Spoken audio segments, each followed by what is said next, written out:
Right, so our call calendar service subroutine will expect a action. So say yes, action as string. Okay, and then I will have two subs here. So one is to create events. Okay, or maybe add events. Sorry, add events is better because we use add as an action, and that will call calendar passing to it add. Okay, and then we'll also have delete events. Okay, and that will call calendar service passing to it delete. Right, what we have is the Excel calendar sheet. What we want to do is we want to read this table here. So dim v data as variant. We want the number of rows. So dim l rows as long. Dim l calls as long. I will also build an output array. So let's say a output, and that will be an array as string. I'm gonna have everything stored as a string. I will have output calls as long, and for now the output output calls is going to be only 3. So we will have start time, end time, and title. That's it. Okay, so with sheet calendar and with L rows is going to be dot cells dot not cells, sorry, rows dot count 1 dot end Excel up dot row. So we'll get the last row.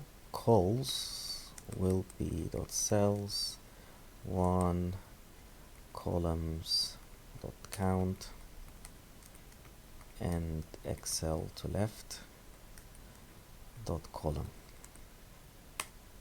V data equals dot cells 1 resize L rows L calls. Okay, we will also redeem our output, redeem it as 1 to L rows and 1 to output calls. Okay, so for I equals 2 L rows,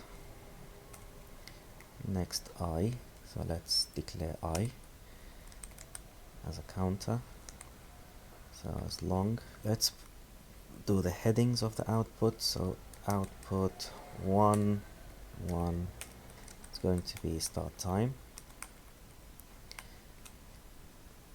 and 1 2, so the second column is going to be end time, and the third column is going to be the title.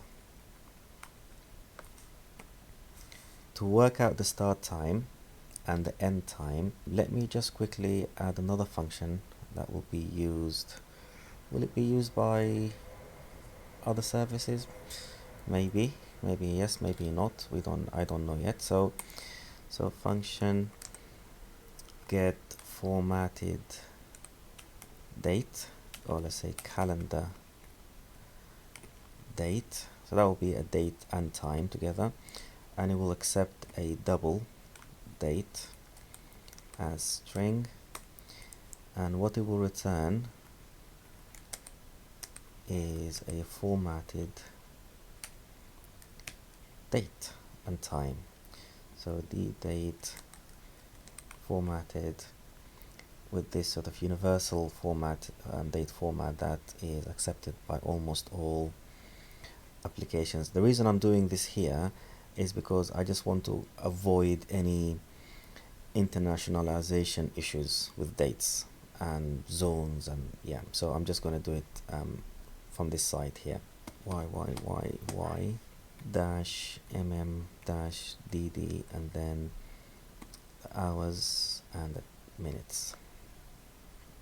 Okay, so when I go back here, what I will have is the date and the start time, so I'm going to add these two together, and I've got the date and the end time, and I will add these two together to send to the calendar service. Okay, so a output I1, that will be the start time, is going to be get formatted date and for calendar date, and then I'm going to add vdata I1 plus vdata I2. Okay, that's for the start time. I'm going to copy that, paste it, and this time it will be first column and third column, and that will be the second output column. Okay, the third output column is the title, so a output I3 equals vdata I4. So once we've got that, what we want is, I'm just going to go back to the main, and I'm actually going to create another function that I will call function get calendar Excel file name. So I will say that request. Okay, request Excel file name, and for that I will have get calendar Excel file name is going to be the base folder and calendar.xlsx. Okay, that will be the file name. Right, so when I go back to calendar, I will open a file. So I'll have a workbook output, I'll call it output as workbook, and I'm going to set it as workbooks add. Okay, and now with that workbook,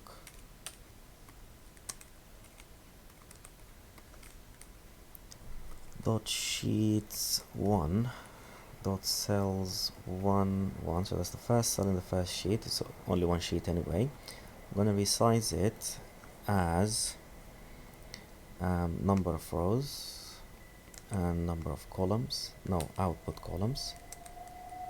Okay, and the value is going to be a output. Okay, just realize one thing, so this is this is going to be a formatted date.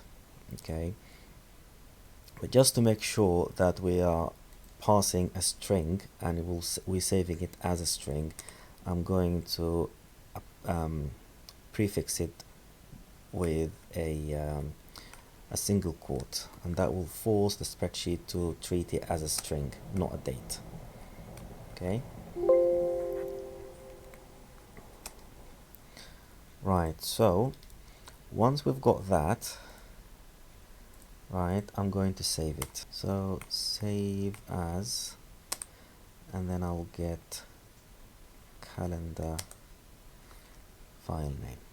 Okay, once I've done that, I will close it, and just to be sure, I'll just say save changes equals false. Let's see if that works. Maybe let me just not close it for now and see if that works. So if I say,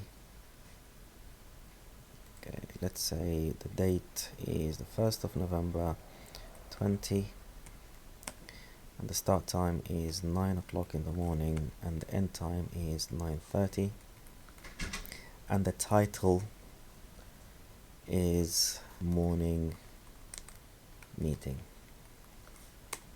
Okay, let's see what happens. So let's do that. Okay, so I've got an error here. Output. Oh, I need to redeem this. Okay, right. So let's run that again. Okay, a file name this. Okay, so yes, I want to replace it. Okay, and I've got this. So this is the calendar Excel file that we've just generated. Okay, let me close that. What I'm gonna have to do, just to avoid getting that warning, I'm going to actually, I will say, if dir get calendar request. Actually, instead of calling that function multiple times, let's just say dim s output file name as string, and I will call it straight away here as output string. Okay, so that's equal to get calendar. Okay, so now I will say if dir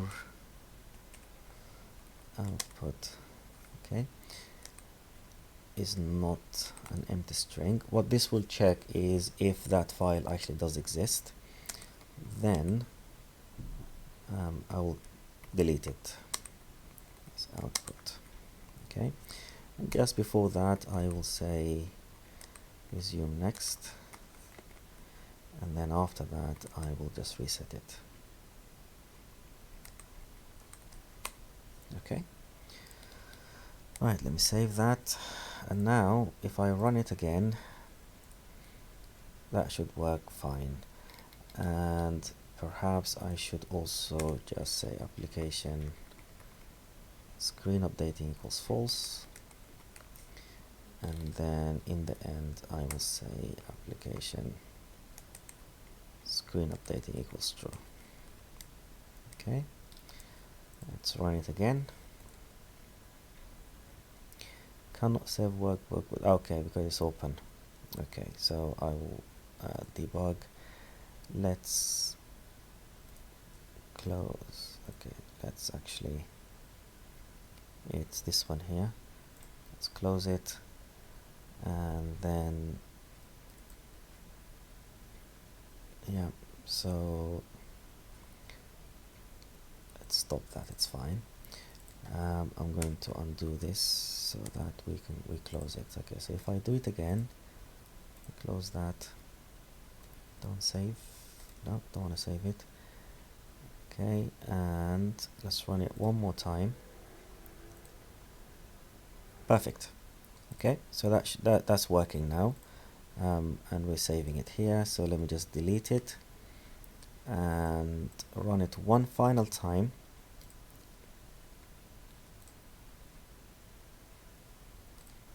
Perfect, we've got it back here.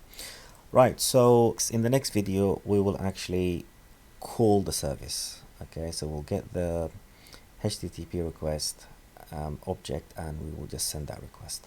Okay, if you found this video useful, please don't forget to hit the like button and subscribe to my channel, and see you in the next video.